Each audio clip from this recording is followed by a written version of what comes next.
할렐루야. 사사기 2장 말씀 함께 나누겠습니다. 사사기 2장에서는 하나님께서 이스라엘 백성을 괴롭게 하시는 모양이 나오는데, 하나님께서 이스라엘 백성을 괴롭게 하고자 하시는 것이 아니라 이스라엘 백성들이 죄를 선택하고 하나님을 떠나며 하나님 아닌 다른 신들을 자신들의 하나님으로 섬기는 그 죄악으로 인해서 하나님께서 그들을 버리시는 모양들을 보여주고 있습니다. 우리가 알아야 할 것은 하나님께서 반드시 공의를 행하시고 계시다라는 겁니다. 어떤 이들은 예수를 믿으면 모든 것이 다 형통하고 만사가 형통하고 모든 문제가 다 해결된다, 그렇게 착각하는데 그렇지 않습니다. 예수님을 믿으면 우리에게 새로운 고난들이 시작되어지고, 세상에서 받지 않았던 고난이 그리스도를 믿음으로 의에 대한 고난, 진리에 대한 고난, 하나님 나라에 대한 고난이 우리에게 닥친다라는 거죠. 그럼 우리는 뭘 해야 되느냐? 그 고난으로 인해서 두려워하고 뒤로가는 것이 아니고, 우리가 바라보았던 하나님의 뜻, 그 말씀, 그 진리, 그 복음을 위하여 싸움에 나가야 한다라는 겁니다. 어리석은 사람들은 이것을 자꾸 흙과 벽의 논리로 보는 거죠. 그러니까 좀 잘 되고 형통하면 하나님 주시는 복이고, 고난이 닥치고 어려움이 닥치면 이거 뭔가 잘못됐다라고 생각하는데, 그렇지 않습니다. 우리에게 고난이 닥칠지라도 우리는 믿음으로 살아야 하고 끝까지 이 신앙을 고백하면서 하나님을 붙잡고 살아야 될 줄 믿습니다. 2장 1절에 여호와의 사자가 길갈에서부터 보김에 이르러 이르되 내가 너희로 애굽에서 나오게 하고 인도하여 너희 열조에게 맹세한 땅으로 이끌어왔으며, 또 내가 이르기를 내가 너에게 세운 언약을 영원히 어기지 아니하리니 했습니다. 하나님께서는 절대 변하지 않는다. 하나님은 공이시다. 이렇게 생각해야 합니다. 많은 사람들이 시대가 흐르면 성경도 바뀌고 진리도 바뀌고 천만의 말씀, 사람이 보는 시각들이 달라져서 그것이 바뀐 것처럼 보이고 시대와 상황에 맞게 우리가 합당하도록 그것을 풀어낼 뿐이지, 하나님은 바뀌지 않으신다. 하나님은 변하지 않는다, 이렇게 봐야 됩니다. 근데 뭐가 문제냐? 2절에 보시면 너희는 이 땅 거민과 언약을 세우지 말며 그들의 단을 헐라 하였거늘 너희가 내 목소리를 정정치 아니하였도다. 그리하면 어찌미뇨 했습니다. 그럼 결국 누가 변했느냐? 이스라엘 백성들이 변했고, 누가 잊어버렸느냐? 이스라엘 백성들이 잊어버렸다는 겁니다. 그럼 누가 문제입니까? 하나님 문제가 아니고 우리가 문제다라는 거죠. 그러니까 누굴 잊어버린 게 문제다? 하나님을 잊어버린 것이 문제다. 근데 하나님은 잘 보이지 않으니까 금방 잊어버리는 겁니다. 그나마 여호수아와 모세가 살았을 때는 여호수아와 모세가 눈에 보였습니다. 그런데 그 여호수아와 모세가 죽고 또 그 조상들이 죽고 나니까 보이는 게 없는 거죠. 보이는 게 없는 게 참 큰일이에요. 우리가 보고 믿을 것 같으면 우리 눈앞에 천국이 여기 딱 보인다 합시다. 고개만 돌리면 천국이 여기 나타나 있고, 이쪽으로 고개 들면 하나님이 서 계시고, 그럼 누가 범죄하겠습니까? 우리가 육체가 되었고 육신에 거하기 때문에 보이지 않는다라는 거죠. 영의 세계가 보이지 않냐고, 하나님 영이시니 보이지 않습니다. 근데 어떻게 바라봅니까? 믿음으로 바라보아야 합니다. 3절에 그러므로 내가 또 말하기를 내가 그들로 너희 앞에서 쫓아내지 아니하리니 그들이 너희 옆구리에 가시가 될 것이며 그들의 신들이 너희에게 올무가 되리라 하였노라. 4절에 여호와의 사자가 이스라엘 모든 자손에게 이 말씀을 이르며 백성이 소리를 높여 운지라 했습니다. 그럼 문제는요, 이 백성들이 울죠. 그 얘기를 듣고 하나님 우리를 버리시겠다, 너희 다른 민족들이 너희 가시가 되고 그 다른 민족의 신들이 너희에게 올무가 될 것이다. 그 신들을 쫓아가다가 너희 하나님 앞에서 너희가 자빠지고 넘어질 것이다. 그렇게 얘기하니까 슬피 웁니다. 왜 우느냐? 하나님을 잃어버려서 우는 게 아니고요, 그들의 가시가 된 것이 마음이 아프고 그 이방의 신들을 섬기고 그것이 올무가 된다는 그 자체가 마음이 아픈 겁니다.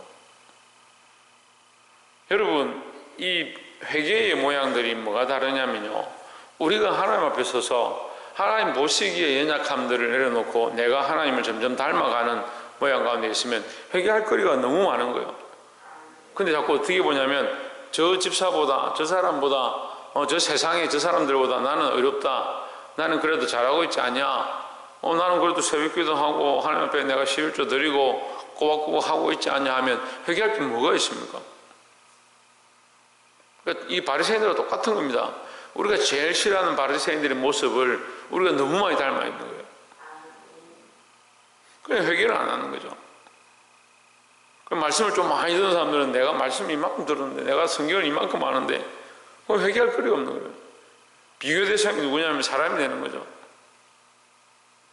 아까도 말씀드렸지만 보이는 것을 자꾸 바라보는 거예요. 하나님 안 보이죠. 하나님 나라가 보이지 않죠. 그러니까 거기에 우리의 모습을 맞추면, 우리의 초점을 맞추면 회개할 것이 많고 우리의 죄를 토설하고 자백하고 하나님 원하시는 모습으로 바꾸어야 하는데, 오늘 이 말씀에서도 하나님은 하나님을 떠난 것을 안타까워하고 하나님께로 돌아오고 하나님 앞에 회개하기 원하시는데, 이들이 울긴 우는데 뭐하냐, 여전히 그들을 쫓아가고, 그 우는 목적이 뭐냐, 자기들이 고난당했음, 자기들이 어려움을 닥쳤음, 자기들이 고통스러움, 그것에 집중하고 있는 거예요. 그러니까 이런 사람들은요, 좀 맞으면 조금 괜찮았다가 심판을 당하고 고난을 당하고 어려움을 당하고 징계를 당하면 조금 정신 차렸다가 좀 평안해지면 또 세상으로 가는 거예요. 돌짝밭에 심겨진, 가시밭에 심겨진 그런 씨앗 같습니다. 자기를 기경하고 자기 삶을 기경하고 하나님께로 초점을 맞추고 회개의 열매를, 합당한 회개의 열매를 맺지 않는다는 거예요. 사랑하는 성도 여러분, 깨달아 알게 되길 주 이름으로 축복합니다. 하나님은 변하지 않으신다. 어제나 오늘이나 영원토록 동일하시다. 우리가 누구를 쫓아가야 되느냐? 하나님을 쫓아가야 될 줄 믿습니다. 11절에 이스라엘 자손이 여호와의 목전에 악을 행하여 바알들을 섬기며 애굽 땅에서 그들을 인도하여 내신 그 열주의 하나님 여호와를 버리고 다른 신 곧 그 사방에 있는 백성의 신들을 쫓아 그들에게 절하여 여호와를 진노하시게 하였으되, 13절에 곧 그들이 여호와를 버리고 바알과 아스타롯을 섬겼으므로 했습니다. 결국 그들이 하나님을 버리고 다른 신들을 선택했다. 14절에 여호와께서 이스라엘에게 진노하사 노력하는 자의 손에 붙여 그들로 노력을 당케 하시며, 또 사방 모든 대적의 손에 파심에 그들이 다시는 대적을 당치 못하였으며 했습니다. 우리가 지금까지 이렇게 살아와 있는 이유가 하나님의 은혜로 살아있는 거죠. 하나님이 은혜를 걷어버리고 구름을 걷어버리면 박능쿨이 말라 비틀어져 죽었던 그 요나의 모습과 똑같습니다. 근데 우리는 시각이 어디 있느냐? 내가 싫어하는 그 전 니느웨가 왜 망하지 않느냐? 내 삶이 왜 형통하지 않느냐? 내게 왜 재물을 주지 않느냐? 거기 시각이 있는 거죠. 그러니까 이 영적 싸움을 싸우지 않는 겁니다. 영적 이 진리를 쫓아가지 않는 거죠. 하나님의 말씀을 쫓아가고 하나님 사랑하기를 원하시는데 자꾸 뭘 쫓아가느냐? 내 삶의 형통을 쫓아가는 거죠. 회개하고 하나님께로 맞추고 하나님을 닮아가야 될 백성들이 자꾸 뭘 쫓아가냐? 형통하느냐 형통하지 않느냐? 그러니까 교회를 나와도요, 결국 뭘 바라보냐면 복을 받느냐 복을 받지 않느냐, 내가 이 교회 다니면 복 받느냐, 잘 될 거냐 잘 되지 않느냐, 그걸 바라보는 겁니다. 여러분, 이게 심각한 병인데 그 시각이 어디 있냐면 이 땅에 있는 거죠.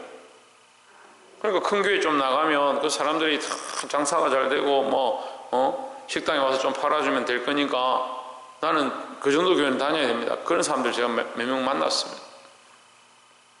그 시각이 어디 있냐면 내가 하나님께 더 가까이 갈 거냐, 하나님 더 닮을 거냐, 하나님 앞에 내 연약함들을 회개할 거냐, 거기에 시각과 초점이 있는 게 아니고 자기 형통과 자기 복 받는데 가치관과 시각들이 있는 겁니다.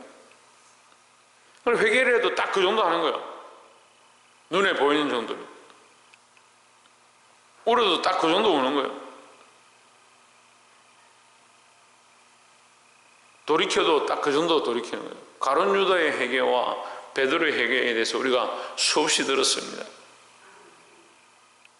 가룟 유다는 돌이키긴 돌이켰지만 육체의 모습만 돌이켰고 실제로 그는 하나님 앞에 회개하고 돌이키지 않았습니다. 베드로는 돌이켰고 회개했고 결국 다시 주님 앞으로 돌아왔고 그 앞에 무릎을 꿇었습니다. 여러분, 우리가 하나님 바라보고 그리스도를 바라보고 그 앞으로 돌아와야 하며 우리의 죄악들을 회개해야 될 줄 믿습니다. 사람에게 초점을 맞추는 것이 아니다라는 거죠. 18절에 여호와께서 그들을 위하여 사사를 세우실 때에는 그 사사와 함께 하셨고 그 사사에 사는 날 동안에는 여호와께서 그들을 대적의 손에서 구원하셨으니 이는 그들의 대적에게 압박과 괴롭게 함을 받아 슬피 부르짖음으로 여호와께서 뜻을 돌이키셨음이언을 했습니다. 하나님께서 이 백성들이 계속 우상을 섬기니까 그 대적들을 떠나지 않게 하시고 그렇게 하다 보니까 그들이 그 대적에게 괴로움을 당하고 블레셋이 공격하든지 아말렉이 공격하든지 바벨론이 쳐들어오든지 그런 괴로움들을 계속 당하는 거죠. 그런데 하나님께서 그들에게 뭘 허락하시냐? 사사를 보내주시는 겁니다. 사사는 뭐냐면 이게 하나님의 사랑이죠. 하나님은 끝까지 우리를 버리지 않는 겁니다. 자, 봅시다. 우리가 처음에 시작할 때 하나님은 변치 않으신다 이렇게 배웠습니다. 하나님 변치 않으시는데 왜 이스라엘 백성을 자꾸 괴롭게 하시느냐? 이게 착각입니다. 이스라엘 백성을 괴롭게 하는 것이 아니고 이스라엘 백성이 스스로 죄악의 길을 선택하는 겁니다. 믿는 사람들이 자꾸 그런 착각을 하는 거예요. 지금 어렵고 고난이 닥치면 환난이 닥치면 나는 하나님 안 계셔서 자꾸 내가 힘든 일이 생기는구나 이런 착각을 한다든지 예수 믿으면 환난이 없을 거다 고난이 없을 거다 그런 착각을 하는 거죠. 내가 내 죄악으로 인해서 고난을 당하든지 또는 주와 진리를 위하여 복음을 위하여 하나님 나를 위해서 고난을 당하든지 우리가 사는 날 동안에 고난이 있습니다. 하지만 하나님은 우리에게 여전히 뭐 하신다? 희망을 주시고 우리에게 꿈을 주시고 비전을 주시고 이 하나님께서 우리에게 허락하신 이 소망을 버리지 않도록 떠나지 않도록 도와주시고 있다는 거죠.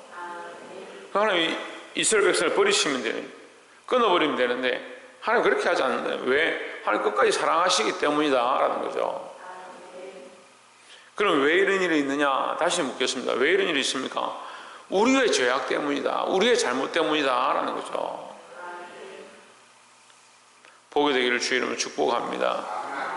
말씀을 맺겠습니다. 사람들은 사람을 배반하고 사람들은 우리를 떠나고 변질될 수 있습니다. 하지만 하나님은 변하지 않습니다. 다시 말하면 눈에 보이는 것들은 다 변합니다. 시간이 흘러가면 다 변질됩니다. 하지만 하나님은 여전히 계시고 영원토록 변하지 않습니다. 그러니까 우리는 누구를 바라봐야 되느냐? 하나님만 바라봐야 된다라는 겁니다. 때로는 고난이 있고 환난이 있고 때로는 내가 잘못해서 어려움과 역경을 겪기도 하지만 하나님 앞에서 이 믿음으로 서 있어서 하나님 여전히 우리를 사랑하고 계시다는 그 사랑의 메시지들을 그 말씀들을 붙잡고 승리하시기를 주의 이름으로 축복합니다. 기도하겠습니다.